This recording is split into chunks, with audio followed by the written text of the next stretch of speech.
semakin banyak pengalamannya waktu-waktu masih SD atau masih di usia-usia yang golden age gitu ya, semakin diajak orang tuanya wisata, semakin didorong orang tuanya untuk terus aktif, semakin didorong orang tuanya untuk sering gagal, mereka akan semakin mempunyai tangga-tangga elaborasi tentang imajinasi itu.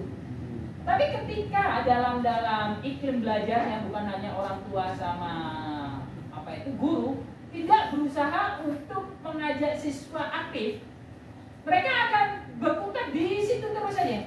Karena tidak ada teks-teks yang coba untuk dibangun. Apa teksnya? Paling gampang gini, mahasiswa kalau nggak, jangankan siswa, di tingkat mahasiswa saja mungkin, ketika disuruh nulis satu paragraf aja. Kalau dia nggak rajin-rajin membaca, di 2 kalimat, 3 kalimat awal pusing dia, ini mau ketik apa saya? Mau ketik apa ini saya di paragraf ketiga ini? Sekalipun bisa mentok 2 paragraf ini bagus gini, dilihat kok nggak koheren ya gitu. Ini habis aku bahas C gitu. Tingkat mahasiswa semacam itu, karena teksnya terbatas sekali. Karena itu nggak bisa dibohongi dalam kajian kebahasaan, keterampilan kebahasaan. Output kita, pikiran kita, imajinasi kita itu tetap dipengaruhi oleh hal yang disebut bacaan itu tadi. Decoding kalau dalam bahasa literasi. Gak bisa, belum ada teknologi saja. Saya makanya belum katakan belum bisa. Belum ada teknologi aja. Bagaimana cara mengisi otak kita kalau nggak membaca?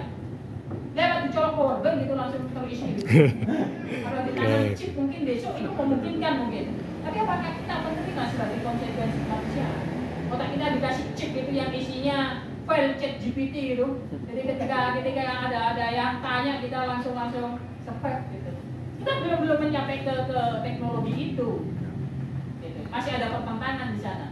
Sebelum kita mencapai ke sana, satu-satunya jalan untuk mengisi imajinasi kita, teks dalam otak kita, pikiran dalam otak kita. Jadi yang membaca itu sendiri. Dan kita sama-sama tahu membaca kultur di Indonesia sangat luar biasa sekali. Bahkan di sini paling mencolok mungkin kita bahas satu buku yang nggak ada yang di buku. Ini kan kita jadi mau nggak mau mendokter isi bukunya. Nah contohnya, padahal diharapkan ada silang pendapat buku ini nggak cocok di sini lah. Kan gitu. Mau nggak mau yang ikut dokter semua di sini. Kan gitu. Ini gambaran kelas di Indonesia yang kayak gini. Padahal harapan saya itu semua guru aku yakin masuk kelas itu ini lah materinya itu sekian. Siapa yang kira-kira nggak setuju aja kita diskusi. Aku yakin seluruh guru sampai tingkat dosen harapannya gitu. Tapi ya gini nih suasana kelasnya. Apa itu Pak? Ya mau nggak mau didoktrin nggak ada yang baca. Nanti yang disalahkan dosennya kadang, yang disalahkan gurunya. Seperti gimana lagi gitu. Jadi itu yang terkadang gagal dia pahami oleh para pengamat, oleh para motivator, edukator pendidikan. Seakan-akan student center itu salah. Ya, itu diciptakan oleh sistem yang memang itu terjadi secara tidak langsung. Masa ayo yang nggak baca saya pukul loh. Wah nggak mau ya didoktrin. Ini nah isinya seperti ini.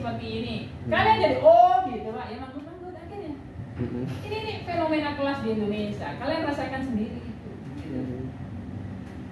Jadi itu yang menjadi potensial persoalan kita dalam membicarakan itu tadi. Mengapa saat siswa disuruh bebas itu kayak semakin bingung, takut salah, takut ini dan itu. Karena memang iklimnya kita terbiasa untuk menunggu, terbiasa untuk diberi. Kalau kita tarik garis lurus ke belakang, memang budaya kita itu budaya lisan. Budaya lisan itu budaya orang yang mendengarkan saja, nggak mencari. Oral literacy.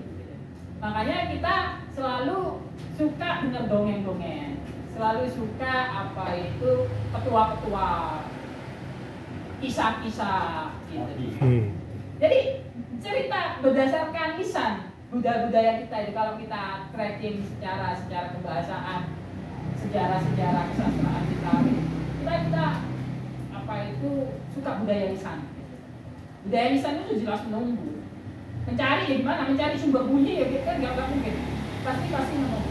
Beda sama budaya teks, pasti dia mencari interteks itu.